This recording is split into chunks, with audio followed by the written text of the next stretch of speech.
The next three headings are actually going to be quite similar. Okay, so we'll just pop on through these and we'll do them. What I want you to do is to come up with your own suggestions. So you're going to give me 5 bullet points under each of these headings: effective teams, ineffective teams, and team member skills. So I'm just going to start you off with a couple of examples. Please, please, please do not copy mine as they are. These are just to get you thinking of the sort of things that can be required in this heading. So, effective teams are committed to the team's goals. Everybody is invested in it, everybody is working towards the goal, and it's something that means something to them, that they're excited about it. Communicate. Good teams communicate clearly with each other. And as I said, it's not just from the team leader downwards, it's communicating with each other in a respectful manner. So it's all of that. And if you're falling behind with something, don't be afraid to ask for help. And that again comes into asking for help, even with your assignments from your instructor. Trust. Trust is important. You need to trust that people do their job, that if you confide in them, if you ask them something, that again, that there is an element of trust in good, effective teams. Effective teams support each other. People are flexible within effective teams, that it's not like, no, that's not my job, I'm not, nothing got to do with me. And that they're more adaptable and willing to help, or maybe kind of put in that extra bit of time if required. Diversity. And diversity is something that I should say should be at the top of this list, actually, because diversity is so important.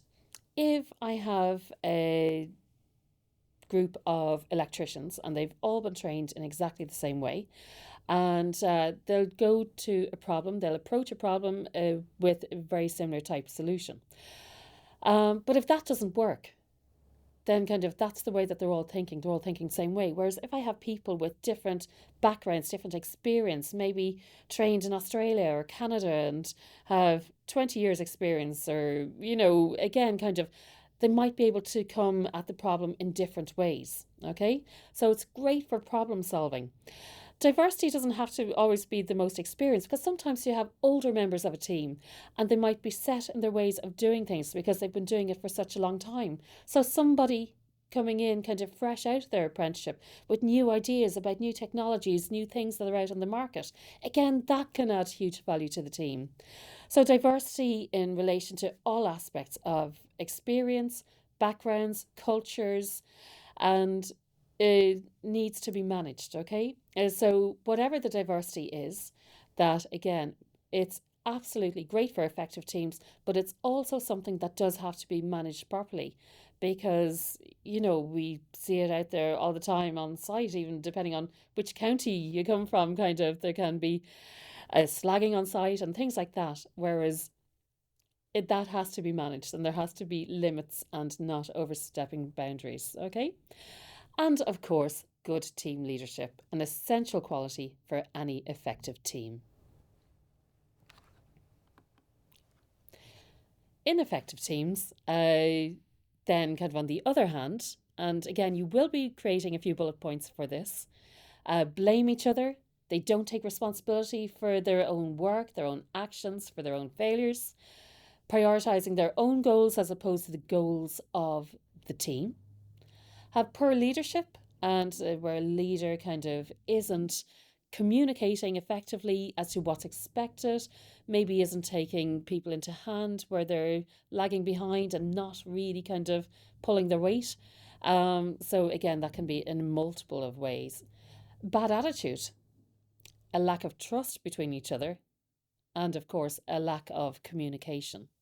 So again, I wanted to come up with 5 or 6 bullet points of your own. Yes, you may borrow some of these, but please kind of be as creative as you can with these. And your third heading in this particular group or section is team member skills. So if I was putting together a team, or if you're putting together a team, let's say, what skills would you look for? So I want you to think about that. What would be important to you for the members of your team to have as good skills? these are some of the ones I definitely would include. So, good listening skills. You want people who can listen, who you don't have to repeat the same thing to about 20 times, okay? Because that does great. Or they don't listen effectively and go off and do completely the wrong thing, okay? Good communication skills, that they can communicate with you, with each other, but also that if they have a problem, if they have a suggestion, again, they will communicate it as opposed to just being silent and struggling, falling behind, feeling miserable, and letting the problems mount. I would always suggest having quick get togethers, be it at the start of the day or something, and check in with everybody, see how everybody's doing. How did yesterday go? Oh, it's great. I got finished. Somebody else might say, oh, I'm struggling. I didn't get through because the materials weren't on site. Then, kind of, as opposed to waiting till the end of the month where there's now suddenly a massive big problem, if you deal with it there and then at the time, then it can be dealt with. Maybe somebody can give a hand, maybe can help. So, again, that clear, good communication is absolutely essential for teams. Team members who share and contribute. Okay, so whether it's ideas, skills, etc., that they have good problem solving skills, that they can solve problems for themselves and for the group, and that they're good at handling conflict. Inevitably, there may be conflict, it mightn't be anything huge, but again, that can manage and mature enough to handle it. So, write 5 or 6 bullet points under the effective team members, ineffective teams, and team member skills.